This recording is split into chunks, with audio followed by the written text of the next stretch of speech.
Na nossa palestra hoje a gente vai falar um pouco sobre Deep Learning e como ano passado eu trouxe uma palestra que era bem mais introdutória, eu falei um pouco sobre os mitos que existem sobre Deep Learning, esse ano eu tentei trazer uma coisa um pouco mais técnica, mas eu vou começar nivelando o conhecimento de forma superficial e depois chegar ao ponto. Aí qualquer coisa, se sobrar alguma dúvida, vocês podem perguntar. Antes da gente começar, só vou dar uma apresentada em quem que eu sou, por que que eu estou aqui. Eu e a Vivi, que está aqui na primeira fileira, a gente faz parte do Peixe Babel, que é um canal no YouTube sobre inteligência artificial, aprendizado de máquina, que é o que a gente sempre trabalhou. Então, se vocês quiserem ouvir uns papos como o da palestra de hoje, pode ir lá no canal que a gente posta vídeos toda semana. Então, aqui é um pouco de quem a gente é. Nós somos professoras, somos pós-graduadas em computação e a gente gosta muito de se envolver com eventos de divulgação científica, como o Chopp Consciência e o Via Saber Saúde Mental, que a gente fez ano passado. Então, se alguém tiver propostas de eventos e quiser mão para participar também, pode chamar a gente. Quem quiser, está distribuindo cartõezinhos aqui no final. Só para nivelar o que é Deep Learning, eu gosto muito dessa figura, talvez alguns de vocês já tenham visto uma figura dessa natureza. Deep Learning é uma sub-área da inteligência artificial. Então, a gente tem toda essa gama de algoritmos que são feitos para dotar máquinas de inteligência, que é a inteligência artificial. Dentro desse mundo de inteligência artificial, a gente tem aprendizado de máquina, que são algoritmos baseados em dados, ou seja, que depende dos dados para aprender e para conseguir realizar inferências. E dentro da grande área de aprendizado de máquina, a gente tem Deep Learning, que diferente do que muita gente fala, de que Deep Learning é sinônimo de redes neurais, Deep Learning, assim, pelo menos a concepção que eu adoto dentre as que existem na literatura, é que Deep Learning é sinônimo de aprendizado de características. E a gente vai expandir um pouco mais do porquê disso, mas a gente vai falar só de redes neurais nessa palestra, só que eu não gostaria que vocês ficassem com a visão limitada que Deep Learning é redes neurais, porque é muito mais do que isso. Então, isso aqui eu apresentei na palestra do ano passado, esse comecinho. Então, quem viu ano passado vai ver repetido agora, mas eu acho que é uma boa introdução da diferença. No Machine Learning tradicional, a gente tem uma etapa que é a etapa de extração de características. E eu coloco esse personagem debruçado no computador para representar que você precisa de um humano para definir quais são as características que vão ser utilizadas. Então, você precisa que alguém conheça o problema e fale assim, poxa, eu quero detectar cachorros, então eu tenho que me preocupar com procurar formas como pontas de orelha, com cores de cachorro, com círculos que indiquem olhos. Então você tem um especialista no domínio que vai dizer o que é que aquele domínio precisa para que você realize inferência nele. E aí, uma vez que você define essas características, você pode treinar algum modelo de inferência. Então, você tem essas duas etapas muito bem separadas, que são as etapas de extração de características e de criação do modelo de inferência, que nesse caso é para fazer uma classificação se é cachorro ou não é. No Deep Learning, você tem uma caixa preta que já faz as duas coisas. Então, não é que você não precisa de um especialista, você precisa de um especialista, mas não mais um especialista focado naquele domínio. Lógico que em um projeto profissional, principalmente, é importante você envolver especialistas do domínio que você está trabalhando, mas sem esse especialista, você ainda é capaz de criar um modelo razoável, porque você pode simplesmente alimentar seus dados para essa caixa preta e realizar a sua inferência. Então, assim, de novo, eu não gosto de falar que dispensa o especialista do domínio, porque não é verdade. O especialista ele é essencial, mas é possível construir um modelo razoável sem a expertise de alguém do domínio. Então, nessa palestra, o que eu vou trazer aqui é como que a gente pode combinar operações simples para resolver uma série de problemas diferentes. E desmistificar um pouco que Deep Learning é uma única caixa preta. Na verdade, não é. Na verdade, você tem uma definição do que é uma rede neural profunda, mas as operações variam, a forma que você compõe essas operações variam bastante. Então, só para não perder o hábito, eu trouxe aqui algumas aplicações que mostram a diversidade do uso do Deep Learning. A mais clássica de todas, que é classificação de imagem. E para todas as aplicações e códigos que eu colocar, eu estou sempre colocando o link para quem quiser ver depois da palestra. Os slides eu imagino que vão ser compartilhados com vocês. Mas, por exemplo, essa aplicação, esse GIF de classificação de imagens, é de um curso de Stanford altamente recomendado para quem quiser aprender um pouco mais sobre Deep Learning. Então, eles fizeram esse modelo de classificação de imagens rodando em tempo real no browser. Então, se a gente for nesse link aqui agora, que eu não sei se eu vou me arriscar a clicar, porque eu não sei como é que está a internet, mas se a gente for nesse link aqui agora, a gente vai ver um modelo rodando em tempo real no browser, e foi daí que eu tirei esse GIFzinho de imagens. A gente tem também transferência de estilo, que é você, a partir de um vídeo original ou de uma imagem original, você vai transferir o estilo de algum outro domínio. Então, a partir do vídeo desse cavalo correndo, você transfere o estilo de uma zebra sobre o cavalo. Então, a área de transferência de estilo tem a ver com isso. Você mantém o vídeo original, só que traz o estilo de outro domínio, né, para aquele vídeo.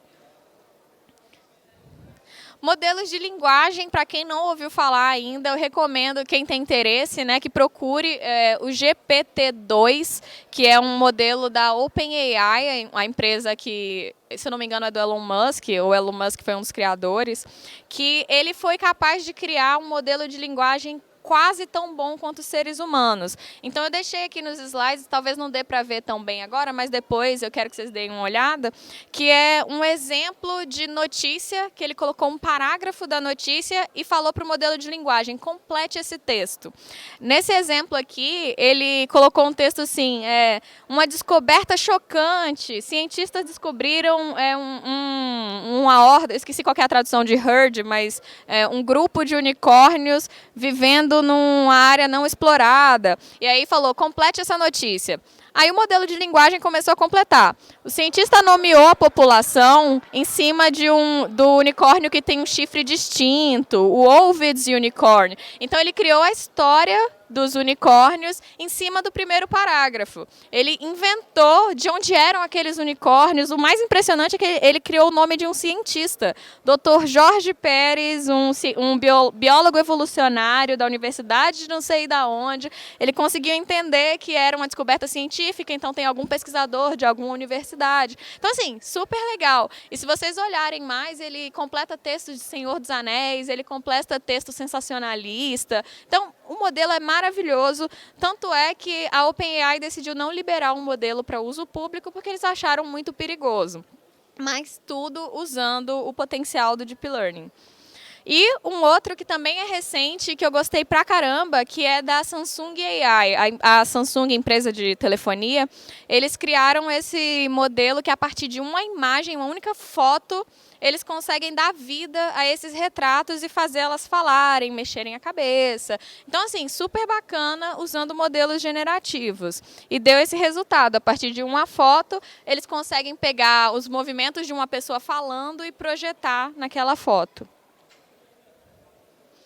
Então, só para a gente entender qual que é a base de redes neurais, como eu falei, eu trouxe um conteúdo um pouquinho mais técnico, mas qualquer coisa vocês podem perguntar. Uma rede neural clássica, ela nada mais é do que uma malha de neurônios, que é o que a gente vai ver agora, com pelo menos uma camada de entrada, uma camada de saída e pode ou não ter camadas escondidas. Então, a primeira camada seria o nosso dado e a última camada seria a inferência em cima do meu dado. Então, classificação, regressão e as camadas do meio são as camadas que a gente vai ver que aprendem as características. Então, a unidade fundamental da rede é o perceptron. Então, daí a gente já começa a construir os bloquinhos que compõem o Deep Learning. A gente tem o perceptron, que nada mais é do que uma função que mapeia um conjunto de entradas para uma saída. Então, aqui na esquerda de vocês tem a representação do perceptron como uma função que recebe entradas e mapeia uma saída. E na direita tem a representação como uma rede, porque um único perceptron pode compor uma rede. É uma rede com uma camada de entrada com 3 dimensões e uma camada de saída com uma dimensão, que é o próprio perceptron. Então, um único neurônio já pode compor uma rede, só não vai ser uma rede profunda. profunda. Então, o que a gente tem que interpretar do que o neurônio faz de uma forma abstrata é receber um conjunto de entradas e liberar uma ativação com uma determinada força. Então, sempre que a gente vê neurônios na camada intermediária, neurônios na última camada, o que eles estão fazendo é ativando características que ele está se especializando. Então, cada neurônio é um especialista que vai ativar uma coisa ou outra com determinada força. Então, a função de mapeamento do perceptron, e isso é importante, acreditem em mim, que indica por que a gente chegou no Deep Learning, a função de mapeamento do perceptron vai definir uma reta em 2 dimensões. Então, se a gente tiver dados em 2 dimensões, como esses pontos e esses triângulos, o que a gente vai ter da função de mapeamento do perceptron é a equação da reta, basicamente. Então, isso é uma limitação explícita de um único perceptron, que ele só consegue mapear retas. O exemplo em 2 dimensões é mais visível, mas se a gente estiver falando de múltiplas dimensões, ele só consegue mapear hiperplanos e só consegue resolver problemas que são linearmente separáveis. Então, isso meio que não servia, né, para problemas do mundo real, porque a maioria dos problemas não são estruturados, não são linearmente separáveis. Então, por muito tempo, o perceptron foi considerado uma coisa descartável ou substituível por qualquer outro método que aprenda retas, como o próprio SVM. E o que acontece quando a gente tem múltiplas classes, e isso é interessante, eu vou ver se eu consigo abrir aqui tranquilamente. O que acontece quando a gente tem múltiplas camadas... Perdi a apresentação, gente, perdi. Aqui. O que acontece quando a gente tem múltiplas camadas, múltiplas classes do nosso problema, é que a gente precisa especializar perceptrons. A gente não consegue resolver problemas como esse, que tem 3 classes, vermelho, verde e azul, com um único perceptron. A gente precisa especializar cada perceptron para aprender uma reta diferente. Então, com uma única camada, a gente vai aprender 3 retas, cada perceptron representando uma reta, e essa reta vai ser responsável por separar as 3 classes. Então, tem uma demo online de Stanford, para quem quiser ver, que é sensacional, que cria esses dados simples aqui, os pontos verdes, os pontos azuis e os pontos vermelhos. E aqui é um modelo aleatório que não está dividindo esses dados. Você pode tanto treinar esse modelo, quanto mexer nele na mão. Então, aqui eu tenho os pesos da minha reta azul, os pesos da minha reta verde e os pesos da minha reta vermelha. Se eu mexo no W, eu vou girar essa minha reta. Se eu mexo no bias, que é o C da equação da reta, eu vou deslocar ela no espaço aqui, no meu plano. Então, eu posso mexer aqui na mão, nos pesos, e encontrar o melhor conjunto de pesos que vai separar esses meus dados. Um único perceptron, ele vai projetar essas retas. Ou eu posso vir aqui nessa demo e treinar, e ele vai encontrar para mim qual que é o melhor conjunto de pesos para esses meus 3 perceptrons que vão separar esses dados no espaço. Então, é basicamente isso que os perceptrons vão fazer. Eles vão encontrar os melhores conjuntos de reta que vão separar esses dados no espaço, mas nada mais são do que retas. E isso foi um problema por muito tempo. Aqui, beleza. Por isso que a gente começou a construir perceptrons multicamadas. Na verdade, eu estou falando assim de um slide para outro, de repente a gente construiu redes multicamadas, mas isso levou quase 20 anos para ser descoberto, né? O poder de você colocar mais camadas na sua rede. Então, a simples atitude de você organizar esses perceptrons em camadas permite a modelagem de fronteiras mais complexas, como essa daqui.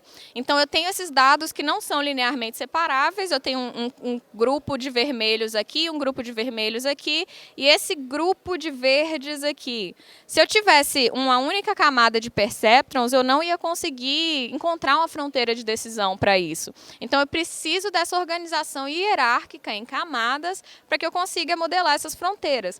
Então, aqui tem outra demo de Stanford, que eu recomendo que vocês vejam, que ele cria essas distribuições. Então, aqui são distribuições circulares, aqui são distribuições espirais, e você vai conseguir encontrar modelos que se ajustam a esses dados. Você pode pegar uma distribuição simples aqui e fazer o seu próprio conjunto Aqui eu estou fazendo meu conjunto, aí eu vou e coloco uns vermelhos aqui e ele vai encontrar a fronteira que melhor descreve, que melhor separa esses dados no espaço. Isso usando pelo menos 2 camadas. Então eu posso tirar uma camada daqui, eu fico só com uma camada escondida e uma camada na ponta com 2 perceptrons, mudo a minha rede e aqui ela está um pouco simples, né? Só tem 2 neurônios, mas eu posso colocar mais. E aí ela vai começar a assumir formatos não lineares, né? Ela vai começar a tentar dividir esse espaço com uma fronteira não linear. Mas isso só acontece quando você tem pelo menos uma camada escondida. Por isso que a gente cria esses modelos hierárquicos, né, com múltiplas camadas. Então, o que acontece é que as características aprendidas, e é por isso que eu gosto de chamar Deep Learning de aprendizado de características, as características aprendidas na camada intermediária são linearmente separáveis, porque o poder do perceptron não mudou. A última camada continua só sendo capaz de produzir retas, mas as camadas intermediárias conseguem aprender características que são linearmente separáveis. E por isso a organização hierárquica consegue resolver problemas que são mais complexos, aproximar funções que são mais complexas. E daí surgiu o teorema de aproximação universal. Foi mais ou menos na mesma época que a gente começou a usar esses modelos hierárquicos que surgiu esse teorema, que uma rede neural feed-forward, que eu não vou entrar nos detalhes, mas só uma rede que vai da entrada para a saída. Uma rede neural feed-forward com apenas uma camada escondida, que é o que a gente viu aqui, uma camada de entrada, uma camada escondida e uma camada de saída. Então, uma rede com apenas uma camada escondida é suficiente para representar qualquer função. Então, redes neurais são aproximadores universais. Qualquer função, qualquer problema que pode ser modelado como uma função, ele consegue aproximar. Mas aí vem os detalhes. A camada pode ser inviavelmente grande, isso a gente sabe muito bem que Deep Learning é muito custoso e pode falhar em aprender e generalizar corretamente. Ou seja, é um aproximador universal na teoria, mas na prática ele pode não funcionar. Então, a partir daí, os modelos com múltiplas camadas se tornaram a base do aprendizado de características para fazer inferência em dados não estruturados. Então, se você tem um dado que não é facilmente modelável, né, não é linearmente separável ou separável por um kernel de SVM, algo do gênero, você pode usar uma rede com organização hierárquica e encontrar qual que é as características que ele pode projetar esse dado para conseguir fazer uma inferência. E daí começou a surgir modelos dedicados, né, para outros tipos de dados, como as redes convolucionais, que são as redes especialistas em imagens. E aí, o que eu quero mostrar para vocês, para não parecer que eu estou pulando para outro assunto, é como que uma pequena modificação dentro desse mesmo agrupamento hierárquico conseguiu atender uma outra diversidade de problemas, conseguiu ampliar o uso das redes profundas de maneira assim, excepcional. Então, quando você tem uma rede convolucional, a unidade de cada camada deixa de ser o perceptron, que é aquele mapeamento linear, e passa a ser um filtro convolucional, que é um conceito herdado da área de visão computacional, que já é bem antiga, e eles simplesmente organizaram como uma rede neural. Então, só para que ninguém fique boiando nem nada, de forma bem simplificada, a convolução ela é um filtro que vai passar numa imagem e produzir um mapa de ativação, produzir outra imagem. Então, nesse GIF aqui, o que a gente tem a imagem seria a matriz azul, o filtro seria o preto transparente passando na imagem e o verde seria o mapa de ativação, a imagem de saída. Então, cada filtro vai se deslocar ao longo da imagem, gerando ativações para cada sub-região que ele passa.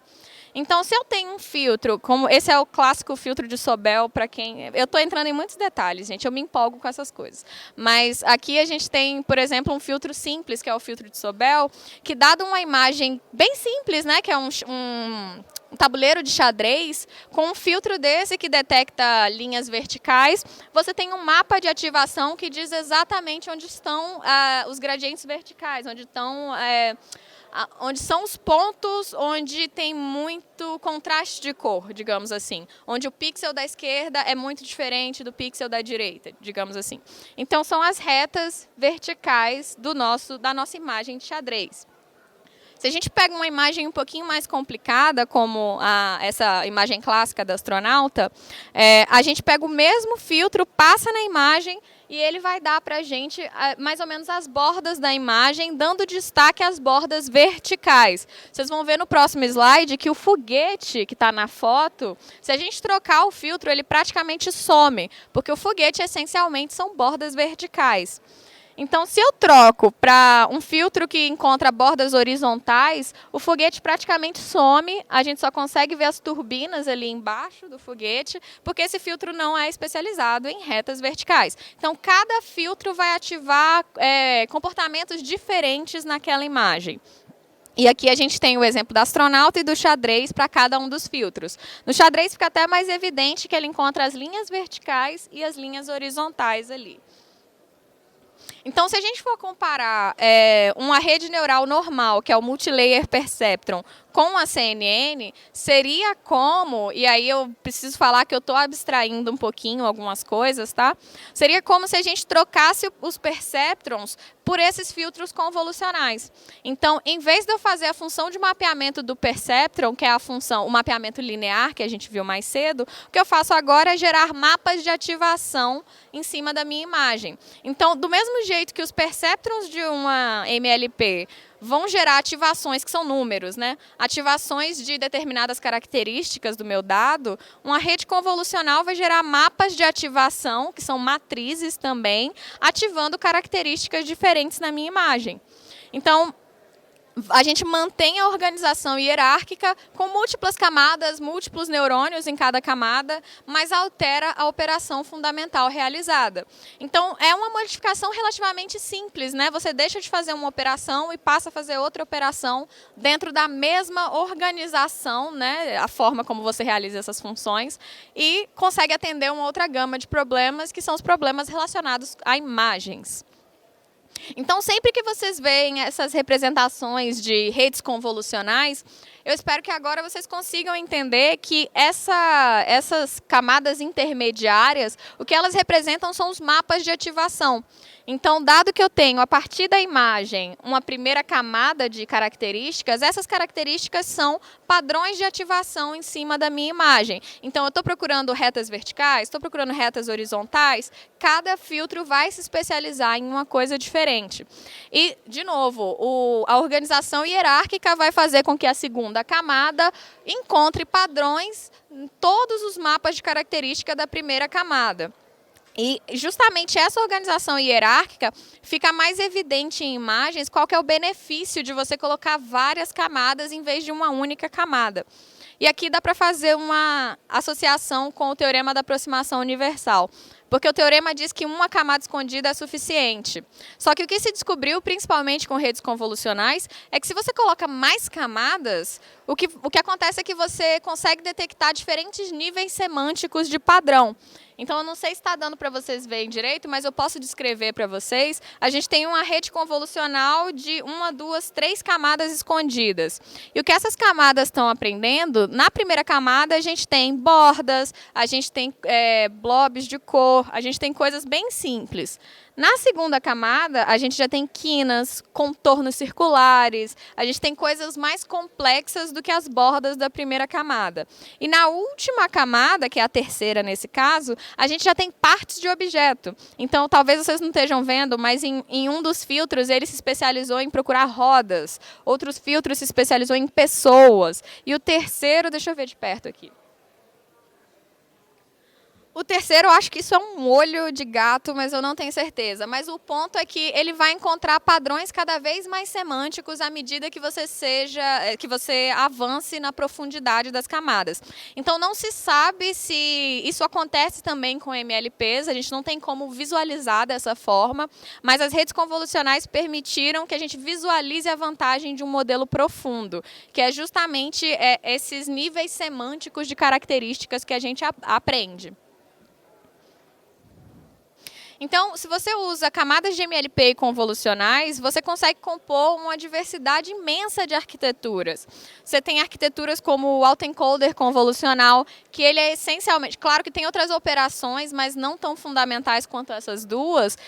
Você tem operações só de convolução e de MLP para compor, por exemplo, uma segmentação de saliência. Então, dado uma imagem, qual que é o objeto saliente da imagem? Você consegue com convoluções e camadas de MLP. Ou, por exemplo, segmentação semântica, que são os encoder-decoder. Eles são totalmente convolucionais. Então, usando uma rede só de operações convolucionais e outras operações adjacentes, você consegue fazer segmentação de objetos numa imagem. Com essas operações, aprendendo filtros em camadas escondidas. Ou você tem as GANs que estão tão famosas hoje em dia, que produzem imagens fake, né, imagens sintéticas, elas essencialmente são convoluções e camadas de MLP. Então, de novo, com outras operações além dessas, mas as fundamentais são a convolução e a camada totalmente conectada. E daí você consegue produzir dígitos a partir de ruído aleatório, você consegue produzir rostos de pessoas a partir de ruído aleatório, simplesmente aprendendo filtros de convolução e deconvolução, e também totalmente conectados. E para finalizar, que já me falaram que eu só tenho 15 minutos a mais aqui, eu só preciso falar brevemente de redes recorrentes para que vocês saiam daqui sabendo o máximo possível de arquiteturas de redes neurais. Eu quero que vocês olhem uma arquitetura de rede neural e consigam entender pelo menos os fundamentos de cada arquitetura. Então, as redes recorrentes, elas nasceram para dados que possuem consistência temporal. Então, se você tem uma sequência, ou seja, um conjunto de elementos que estão agrupados temporalmente, você precisa de um neurônio que acumule memória, para que à medida que você receba novos elementos do seu dado, você tenha memória dos elementos anteriores. Então, isso serve para texto, para música, para finanças. Eu já vi ali que a SmartBot trabalha com fazer investimentos de forma inteligente. Então, isso essencialmente é um modelo que tem que levar em consideração como que as coisas vão evoluindo ao longo do tempo. Então, é possível que eles usem esse tipo de modelo. Ou também para eletroencefalograma, que são dados que precisam de consistência temporal também.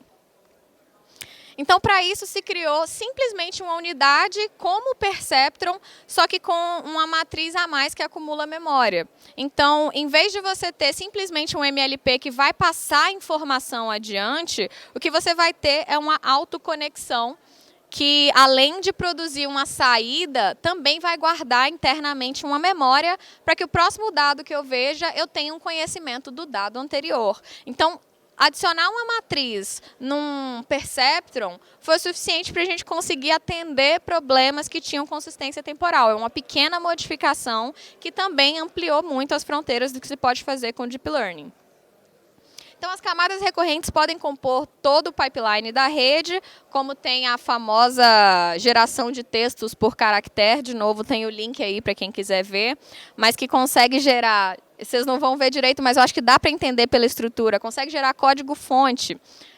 Esse código, infelizmente, não é compilável, mas o Carpati alimentou o código-fonte do Linux. Então, todo o kernel do Linux ele usou para treinar, e na hora que ele produziu uma saída com essas RNN, ela conseguiu produzir código que aparentemente parece que está certo. Se você bater o olho, você não vê nada de errado, mas é lógico que não compila, né? O algoritmo não consegue definir variável direito, tipo o aluno de primeiro período, essas coisas assim. E outra coisa que ele produziu também foi LaTeX, códigos LaTeX. E ele conseguiu produzir um código LaTeX compilável, o que para mim foi muito sensacional, foi a melhor coisa que ele fez na vida dele, que foi produzir código LaTeX compilável. Então, de novo, ele alimentou uma base de dados de vários códigos de LaTeX e conseguiu produzir uma página que, inclusive, ele produziu uma prova matemática com a rede, e tudo que ela aprendeu foi estrutura do texto. Ela produziu um texto que segue a mesma estrutura do que ela aprendeu antes. Então, isso aconteceu simplesmente colocando uma matriz a mais responsável por acumular memória das informações que ela recebe. Então, uma pequena modificação, um grande ganho.